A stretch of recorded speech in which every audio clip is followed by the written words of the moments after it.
আমার তো মনে হয় এইবার হর্ষিত রানাকে ভাই all format player even allrounder বলে ঘোষিত করে দেওয়া উচিত।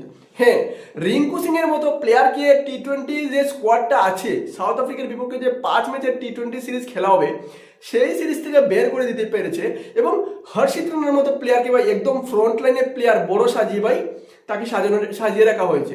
এটাই ভাই বাস্তবতা। হ্যাঁ, রিঙ্কু সিংকে কেন বের করে দেওয়া হচ্ছে সেটা হয়তো বলতে পারবে না, কিন্তু হর্ষিত রানাকে কেন খেলাচ্ছে ভাই আমি বুঝতে পারছি না। হর্ষিত রানা 30 বলে 35 বলে এসে 30 রান করছে, ঠিক আছে রে।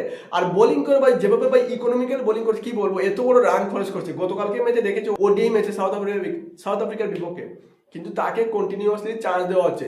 আমি বুঝতে পারছি না গৌতম গম্ভীর কি করছে এবং তার কো সিলেক্টর যারা আছে তারা কি করছে সেটা নিয়ে ভাই টিমকে তো ডুবিয়ে দিয়েছি, আর ডুবানোর বাকি নেই। তোমার যদি একজন ব্যাটিং এর দরকার ভাই রিঙ্কু সিংকে খেলাও, তাবড়তোর ব্যাটিং করবে। হর্ষিত রানা না বোলিং করতে পারছে না ব্যাটিং করতে পারছে, তাকে কেন চান্স দিয়ে যাচ্ছে বারবার।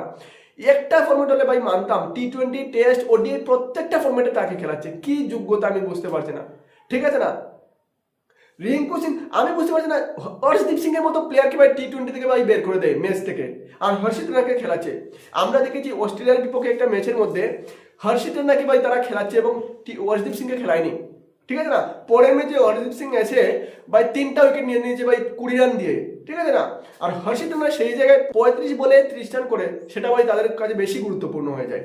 আমি একটা জিনিস বুঝতে পারি না, তোমাদের যদি ব্যাটিং এর প্রয়োজন তাহলে রিঙ্কু সিংকে খেলাও, যদি বোলিং এর প্রয়োজন তাহলে হর্ষদীপ সিংকে খেলাও। কেন ভাই মোহাম্মদ সিরাজকে বলতে পারতো সে টি-20 বোলার নয় এবং হর্ষদীপ সিংকে বসিয়ে রাখতে পারতো, কিন্তু হর্ষিত রানাকে বসানো যাবে না।